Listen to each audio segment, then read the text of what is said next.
여호와께서 에돔 사람 하닷을 일으켜 솔로몬의 대적이 되게 하시니 그는 왕의 자손으로서 에돔에 거하였더라. 전에 다윗이 에돔에 있을 때에 군대 지휘관 요압이 가서 죽임을 당한 자들을 장사하고 에돔의 남자를 다 쳐서 죽였는데 요압은 에돔의 남자를 다 없애기까지 이스라엘 무리와 함께 6달 동안 그곳에 머물렀더라. 그때 하닷은 작은 아이라 그의 아버지 신하 중 에돔 사람 몇몇과 함께 도망하여 애굽으로 가려 하여 미디안을 떠나 바란에 이르고 거기서 사람을 데리고 애굽으로 가서 애굽 왕 바로에게 나아가매 바로가 그에게 집과 먹을 양식을 주며 또 토지를 주었더라.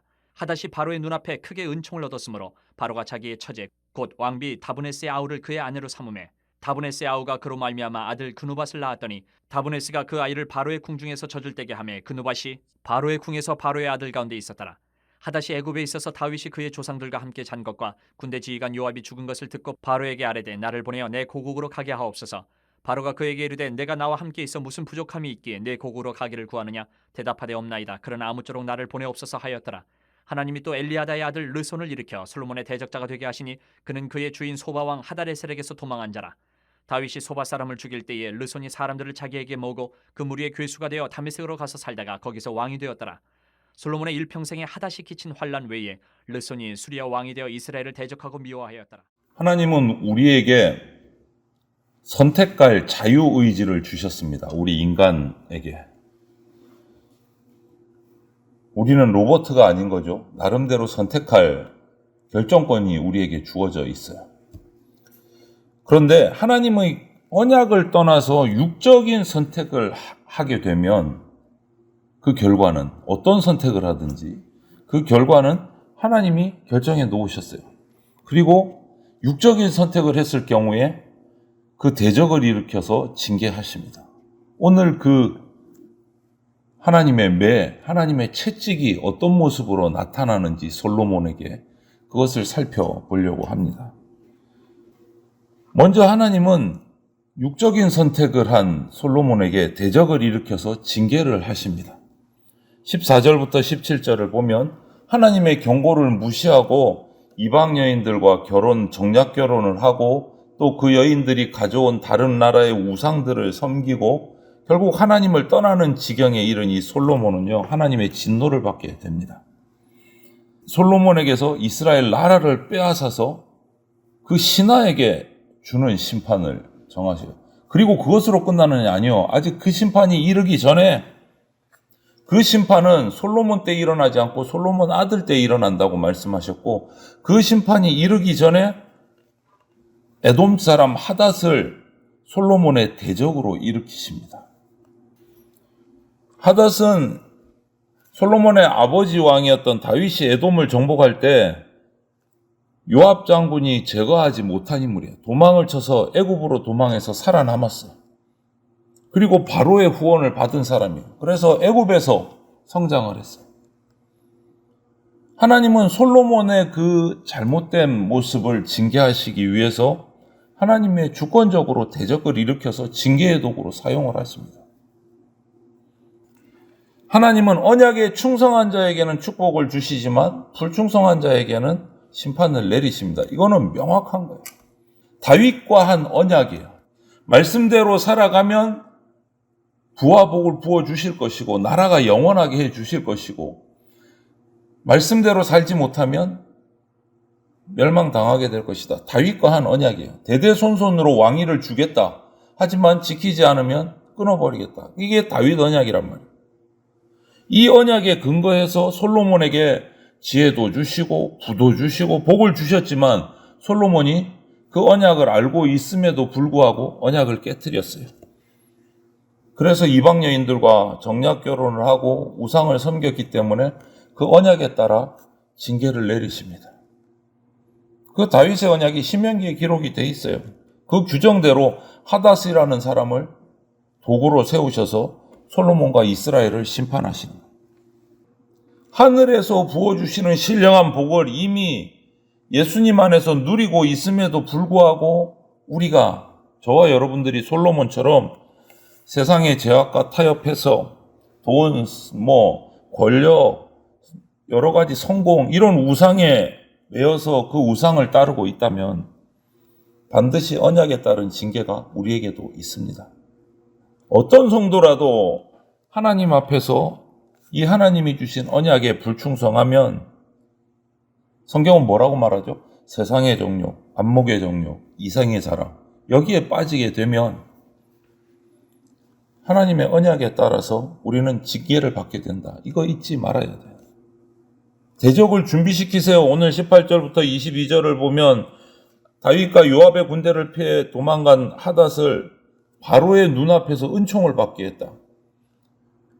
참 묘한 관계가 나와요. 사실 역설적이기도 솔로몬은요, 나라를 부강하게 하고 외교적으로 튼튼하게 하려고 바로의 딸과도 결혼을 했어요. 정략 결혼을. 바로의 딸과도.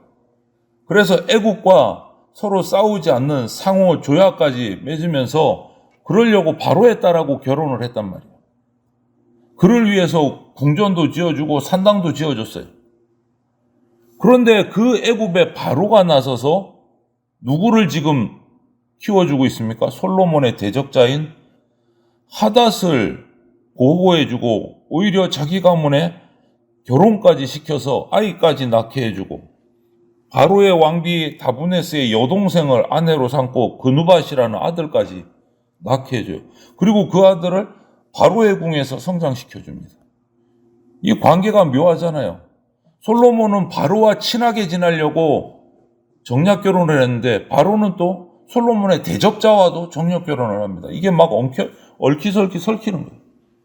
국제 정세를 자기가 주도해 보려고 바로 왕은 솔로몬과도 정략 결혼, 에돔의 왕자와도 정략 결혼. 솔로몬 뜻대로 되지 않는 거예요.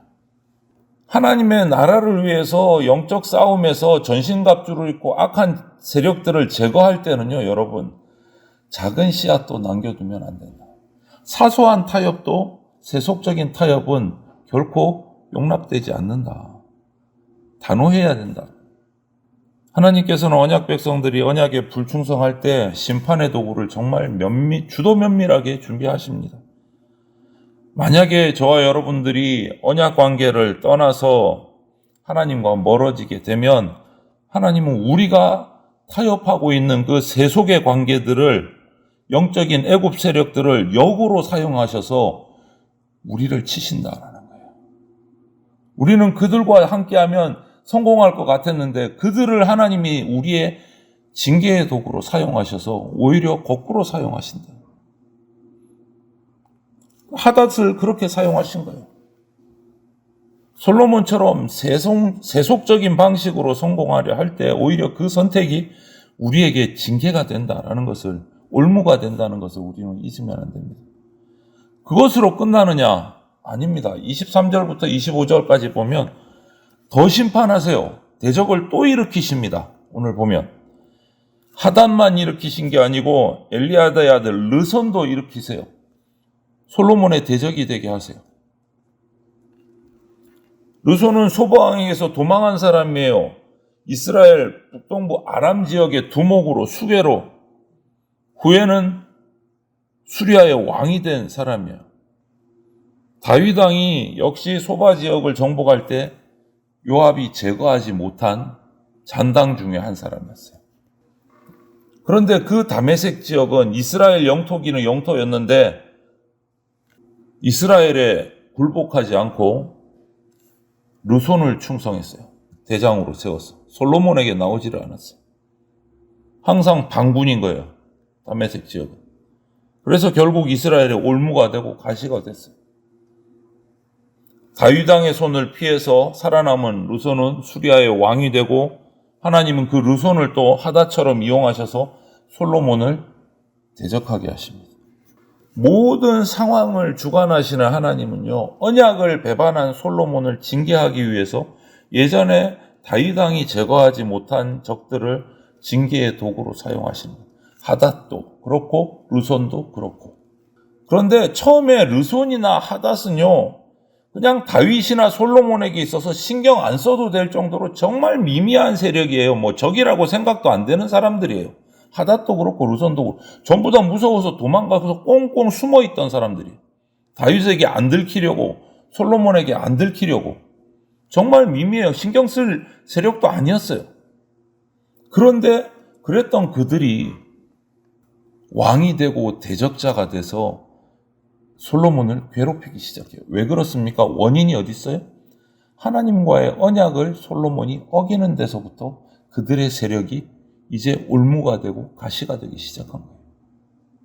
아무 위협적인 존재가 아니었는데 하나님과의 언약이 깨어지는 것부터 그들은 위협적인 존재로 변화되기 시작한 거예요. 하나님이 그들을 키우신 거예요. 징계하기 위해서. 똑같습니다. 이처럼 우리 성도가 하나님의 새 언약을 저버리고 우상에게 마음을 뺏기는 그 순간부터 우리가 생각하지도 못했던 우리 생활 가운데 정말 미미하고 약하고 작았던 그 무언가가 하나님이 우리를 징계하시는 도구로 사용된다. 하나님의 말씀을 잘 따를 때는 그 아무런 걸림돌이 되지 않았는데 하나님과의 약속이 깨어지는 순간 그것들이 내게 도움이 아니고 걸림돌이 되기 시작하고 내 징계의 도구가 된다. 이거 잊지 말아야 됩니다. 하나님은 언약 백성을 징계하시기 위해서 불신자와 세상의 도구들을 사용하실 때가 있다.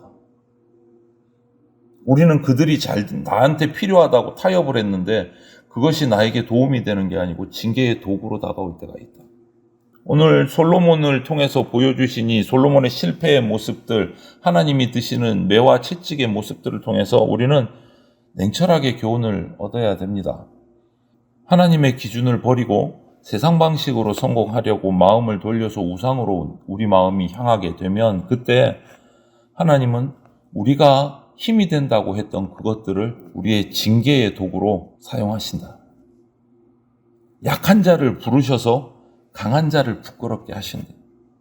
세상에서 작다고 하는 사람들을 일으켜서 솔로몬 왕과 같은 엄청난 지혜자, 강한 자를 부끄럽게 하신다. 우리는 솔로몬의 이 안타까운 길을 따라가지 않아야 된다. 시작은 좋았는데 끝이 좋지를 못했어요. 언약은 끝까지 충성해야 됩니다. 끝까지.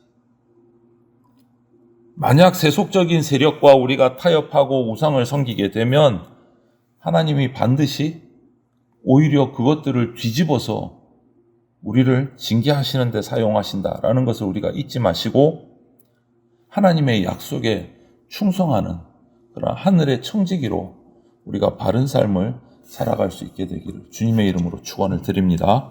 아멘.